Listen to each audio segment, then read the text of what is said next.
Hello, welcome. Thank you for joining us on this edition of News 2. I'm Sandra Gumansing, and our top story. Fresh from his Washington trip, Governor Kenneth Mapp held a press conference today to unveil plans regarding the reorganization of responsibilities in the police department, the 2018 fiscal budget as well, and the initiatives that will assist in revitalizing tourism in the territory. News 2's Stephanie Brown reports. Governor Mapp addressed the territory today to unveil fiscal, organizational, and healthcare-related updates. The territory will now have a single territorial police chief, and Chief Winsbert McFarlane was appointed to the position. Chief McFarlane will assume all operational command of all of the islands and districts in the Virgin Islands. The governor further informed that Chief McFarlane had recently returned from receiving training from the New York Police Department, and other VIPD divisions had done the same. We've already had 4 sessions of our homicide investigators going off to New York and receiving training there as well. Further, the governor stated that he would be meeting with the U.S. Secretary of Health and Human Services in September to address cost reports on Medicare and Medicaid fee schedules that haven't been updated as far back as 1982. The listings provide medical providers specific dollar amounts for services which are reimbursed by insurers. The people of the Virgin Islands are subsidizing those costs because the hospital cannot even be reimbursed for their cost of providing those services. Previously, the governor had disclosed plans to bolster tourism in the territory, and new further initiatives were divulged. But we expect additional direct flights into the Virgin Islands, St. Croix, and St. Thomas to be announced for the new winter season, which will be bringing additional flights and people to the territory. The governor recently submitted the $833.9 million 2018 fiscal budget, which he was pleased with. And I think we and the cabinet, and I thank the members of the cabinet, went through a very trying time trying to get the fiscal balance. We're able to do that by averting layoffs, without reducing the work week, without closing schools, and without completely emaciating the distribution of income tax refunds. For News 2, I'm Stephanie Shalana Brown. The 2 hospitals in the territory serve an overwhelming amount of residents, and the operational costs are often taken from the central government to maintain services. The governor's meeting in September in Washington is key to further supporting the treatment of ailing residents. Be sure to count on 2. Now, during the press conference, the governor further spoke about the ripple reaction that would occur if legislators as well as the private sector did not work collectively to pull the territory out of territorial deficits. And the budget that we sent to the legislature now is the part of the 5-year plan that speaks to reduction of expenses. If the central government collapses financially, there will be no bailout or solvency of the government employees' retirement system. If the central government collapses financially, the Water and Power Authority and probably the Port Authority will fall right behind it. If the central government collapses financially, health insurance benefits for government workers, retirees, and their dependents will disappear.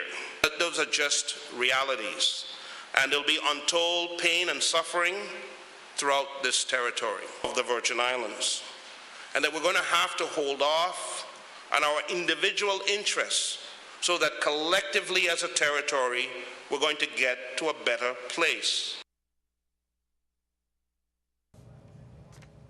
In other news, former government employee Calford Chaswell, who confessed to participating in a scheme to defraud the government through a property auction, will be spending 1 year behind bars.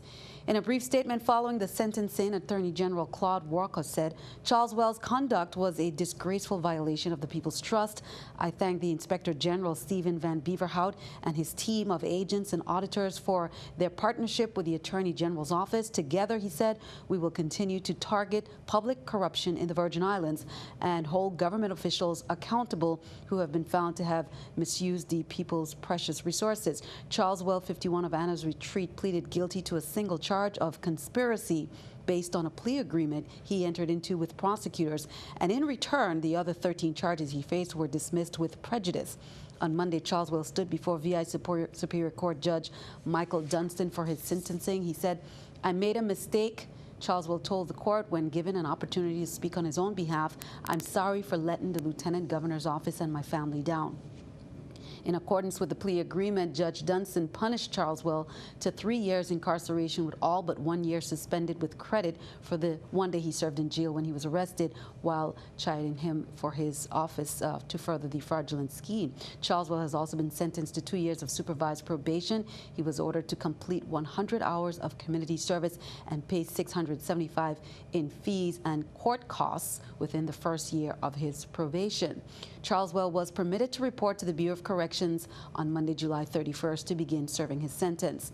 Now, Sylvester Warner, 43 of Estate Peter, another one of the conspirators in the scheme, also appeared before Judge Dunstan based on the plea deal in which he also pleaded guilty to 1 count of conspiracy.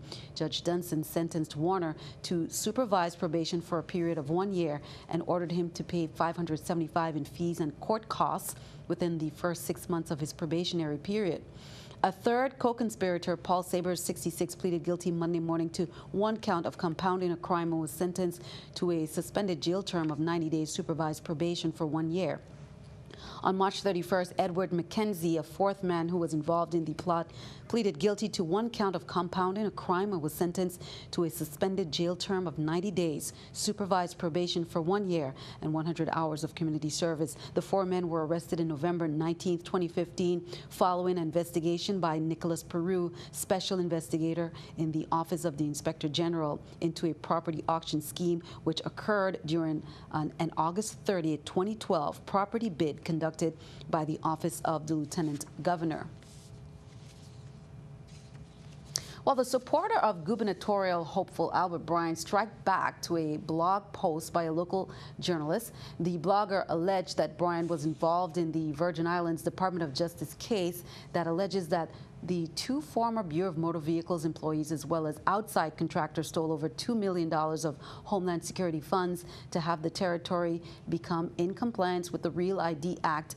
The blogger has since removed the blog post from his Facebook page. Initially, Facebook viewers raged against the article for not having provided credible sources to the allegations made, and as of news time, the blogger's website was not searchable via internet, and prior articles wrote over the years were no longer available as well. Be sure to count on 2 to keep you updated. Well, St. Croix's AZ Academy, which has the popular summer camp Big Island Adventure Camp, has come under tremendous scrutiny and pressure regarding allegations of irresponsible staff behavior during the weekend of July 7th to 9th at the Weekend Adventure on the Northside Valley Estate.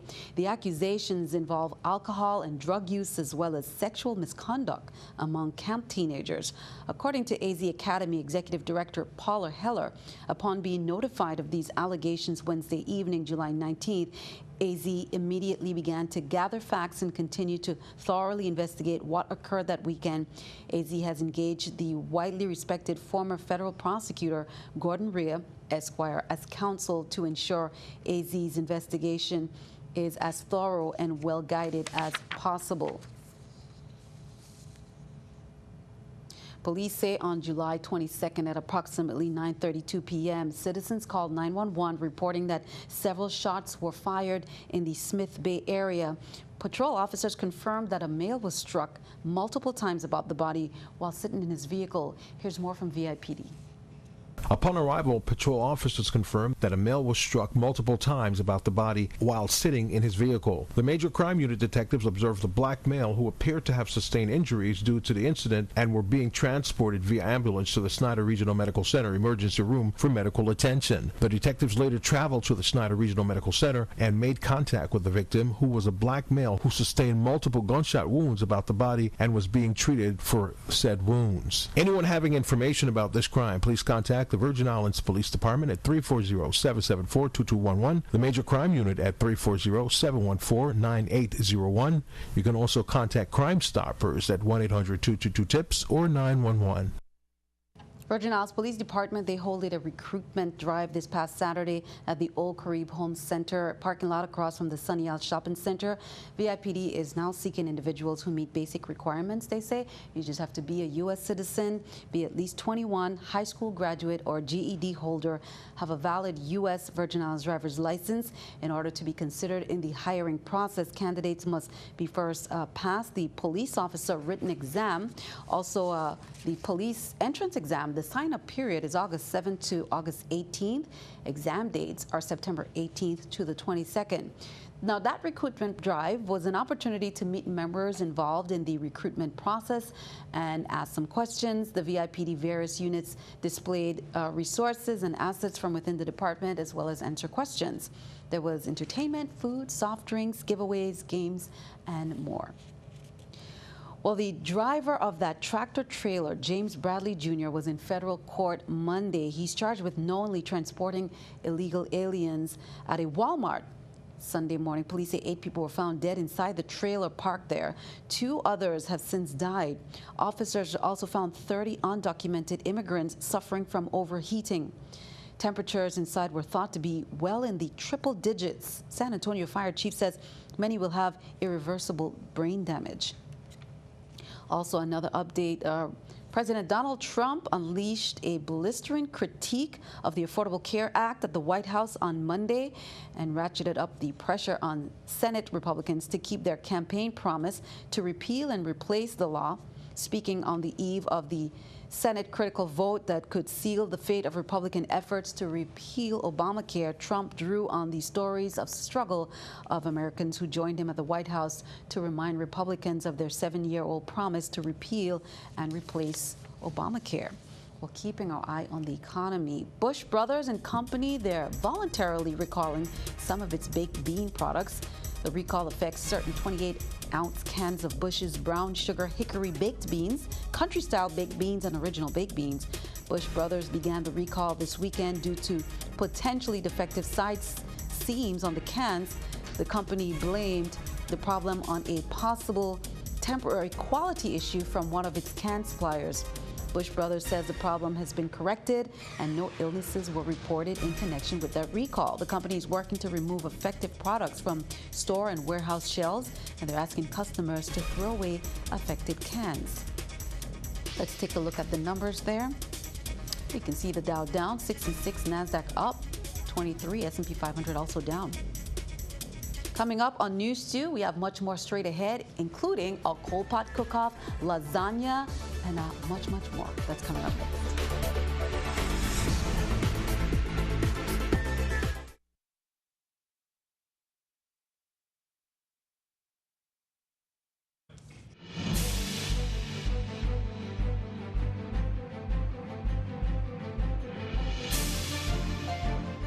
Welcome back. Well, the VIPD and Public Works, they're advising residents, the motoring public as well, of some road closures starting from this evening until Friday, July 28th. They would be striping from the Basin Triangle intersection in Christiansted. Now this evening it's from the bypass traffic light intersection on Contentment Road to the intersection at the Triangle Road, and that will be closed from 7 p.m. to 12 a.m. On Tuesday from Basin Triangle intersection to Watergut Road, that will be closed from 7 to 12 a.m. as well. On Wednesday, July 26th, the same road to the St. John Anglican Church on King Street, closed from 7 p.m. to 12 a.m. And then on Thursday, from the Triangle intersection to Richmond Post Office on Northside Road, that will be closed from 7 to 12 as well. Friday, July 28th, that will be the makeup day for any incompletion of that project. Well, as we shared, a presentation and discussion co-hosted by Antilles School will soon give St. Thomas residents the chance to talk trash with Allison Fraley, solid waste program developer, coordinator for Kauai County, Hawaii. That public forum began at 6 p.m. in Praia de Lake Hall at Antilles School. All residents are welcomed and encouraged to attend.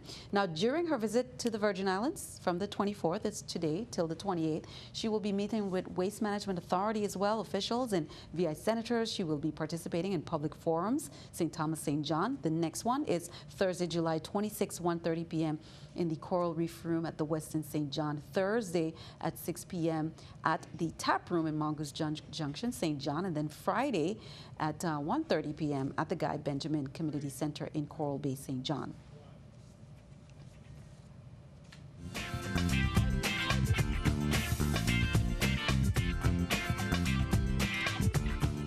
Well, you know, summer camps are very beneficial for students. Experiencing life at camp as a child yourself was very beneficial. You know the profound positive effects that still matter to you as an adult.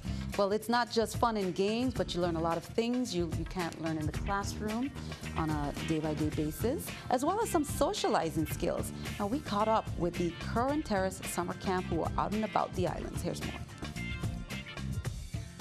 We have a total of about 32 kids for this summer. The camp is free. We're on a field trip today, having an outing on an island tour. We have a gentleman by the name of Mr. Gums doing our tour for us. And we've been to Mountaintop, we've been to Drake's Seat, and here we are at the Skyline Lookout. And I'm here to do the reading program with the children at the Current Terrace summer program. And the children at Current Terrace love to read. What I would like to say is that music, I teach them the steel drums and some academics, some sports. The kids love the music and they love the sports. And we know that the kids are the future. Great job there by the summer camp and my friend there who does the steel pan music. Now, the coal pot we know was once the only method for cooking and preparing a hot meal, and many say it is still the best. Coal pots are a cooking method dating from before the kitchen stove came about. And a coal pot cook-off that was held in St. Thomas, hosted by the St. Thomas Historical Trust from noon to 4 p.m. in Emancipation Garden. Many of the ingredients used were from local farmers, with VI farmers and crafters also on hand to sell their fresh produce and wares. There was an award ceremony held after. First place winner, congrats to Alexandrina Anthony. Now, competing for first, second, and third prizes were professional chefs Julius Jackson, Chef Taj, Corey McGrath, Kathy McAllister, and Elijah Artisan. Judges were Maura Hennessy and Patricia LaCourte. I feel good. I'm happy. I use only local and natural stuff and fresh stuff. Things I grow, things I plant, that's what I use. I use the breadfruit, I make it like a mashed potato, I crush it, and also I use the coconut milk and coconut oil. I also use spinach, bok choy, and collard green. I steam them together with a little garlic and coconut oil, and also saltfish with a little coconut milk, and the coconut milk is fresh. Yeah, so we representing My Brother's Workshop, Cafe and Bakery. I'm the head chef and this is my right hand. And yeah, today we participated in the coal pot cook-off, and you know we do 3 items. We did Johnny cakes, chicken and Creole sauce with pasta, and some homemade black beans. And I think we did well. We actually the first to sell out, as you can see. So yeah, it's been fun and exciting, and you know, me and my boy did a great job. So happy to be here and support the Historical Trust Fund and support good causes. That's what we do, man. You know, support each other and you know build it up.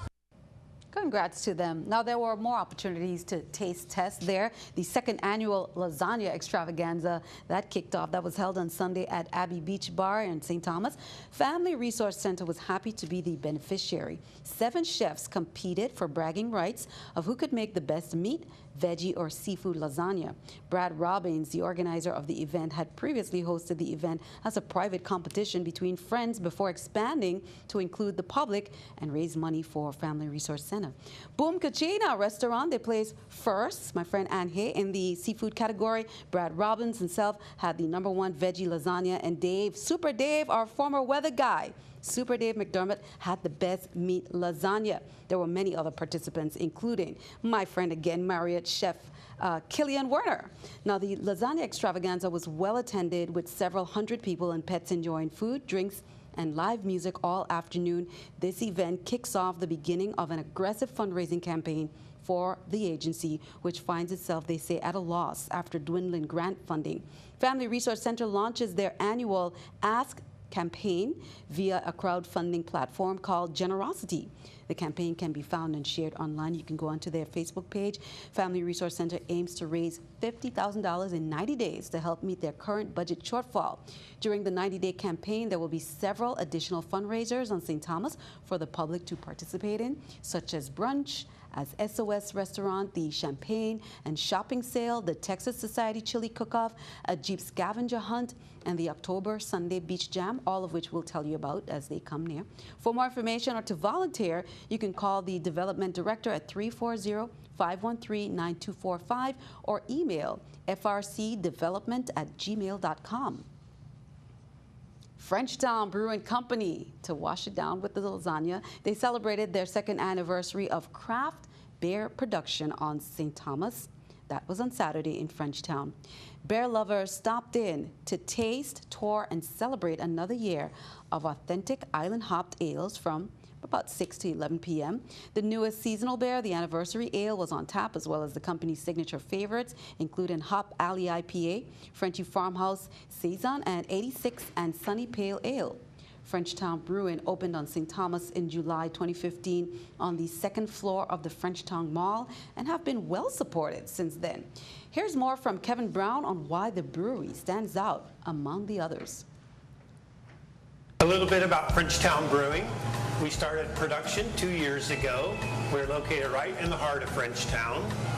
We are a 3-barrel brewery, and we currently have 3 to 5 beers on tap. I started home brewing back in about 1994 because I wasn't satisfied with the beers that were available at the time. And with a colleague of mine from the University of the Virgin Islands, a microbiologist, we were doing some home brewing, and I just really got hooked on it. I just became an obsession. It really allowed me to have some art along with the science background. So a couple of our beers are definitely based on my homebrew recipes, our IPA and our Saison. The first 2 beers we brewed, and we only brewed those specifically for 6 months and no other beer, while we could get our processes down. We added a 3rd beer for a particular restaurant, and it was unique to them. And then now we have a 4th beer that is very good for our warm weather and developed, which we call 86 and Sunny. We offer tastings on Wednesdays and Friday nights, 5:30 to 7:30, and Saturdays, 1 to 5. Okay, be sure to check that out. Stick around. News 2 AccuWeather forecast comes your way next.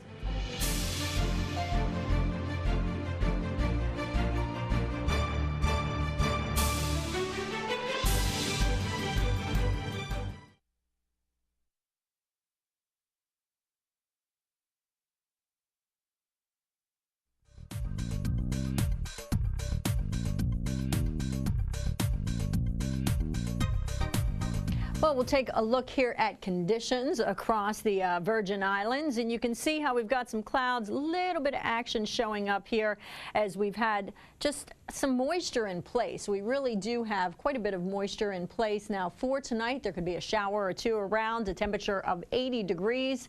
And as we head into tomorrow, a shower or 2 in the forecast, partly sunny skies with a high of 88 in St. John's. And we get a shower or 2 popping up around St. Thomas as well. Otherwise, we have clouds mixing with sunshine. It is humid, 88 degrees and 90 degrees in St. Croix, with a few showers around in St. Croix. So a little bit more activity picking up there. Our marine forecast on the Atlantic side, waves are 3 to 5 feet with an easterly wind of 15 to 20 knots. And on the Caribbean side, we have the same thing, waves 3 to 5 feet, an easterly wind at 15 to 20 knots. As we look at the forecast here, we're going to see a shower or 2 around for your Tuesday. Otherwise, partly sunny sky, a shower or two on Wednesday as well. High temperature gets to 88 degrees, the overnight low at 80. On Thursday and Friday, we have an uptick in the action here. A few more in the way of showers, and we're also going to see a bit more in the way of clouds. It is going to be humid with a temperature of 88 degrees. A few showers on Thursday, the overnight low 80. 89 degrees on Friday, and we have a few showers in the forecast as well. On Saturday, there could be a shower around in the afternoon. Otherwise, we have a partly sunny sky in the forecast, and our temperature gets to 80 for the overnight low. Sandy? Thank you for that. Lucy Thomas of Great Minds Summer Learning Academy shares this picture there, and we see that she included some sunshine and blue skies. Lucy, thank you for that. Send us your news to weather picture to the address on the screen, and then, of course, tune in to see it right here on News 2. We have much more straight ahead because News 2 Sports comes your way next.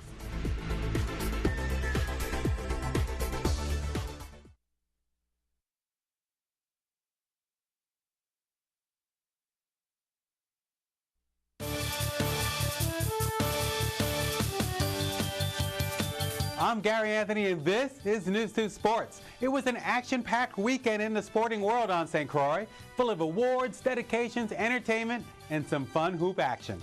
Let's start with Friday night, the 5th Annual Sports Award Banquet at the D.C. Cannegated Recreational Center and Sports Complex. The elegant affair featured live entertainment and a performance by the II Cultural Dancers. This annual event awards and honors Virgin Islands sports heroes past and present. One such honoree is Antonio Rosario, who took first place in the mixed martial arts category at the 2016 U.S. Open World Martial Arts Tournament. I want to say thank you for everybody for having me tonight here. It really means a lot to me to know that I'm being recognized for 12 years of hard work and competing. I try my best to represent the U.S. Virgin Islands, and I can say I think I've done well at it. So, I'm not just me. I have my karate brothers and sisters that come out and compete and do their best, you know? So, thank you, Sensei, for teaching me everything I know. Saturday morning at the Boys and Girls Club in Frederiksted, the new outdoor basketball court donated by the Rakeem Christmas Foundation held its dedication ceremony amongst community leaders, kids, volunteers, and several very special guests. This gift would allow us to conduct safer outdoors activities for all our members. I say outdoor activities because although the game of basketball is the driving, motivating factor for the birth of this project and purpose to keeping more of our youth actively playing the game and affording some the opportunity to dream of becoming the next player to hit the big stage of the NBA like yourself.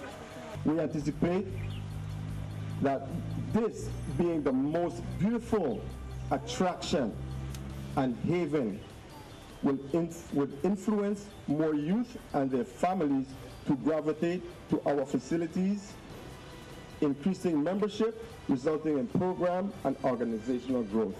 And Saturday night, the second annual Rakeem Christmas Foundation All-Star Game took center stage at the St. Croix Educational Complex.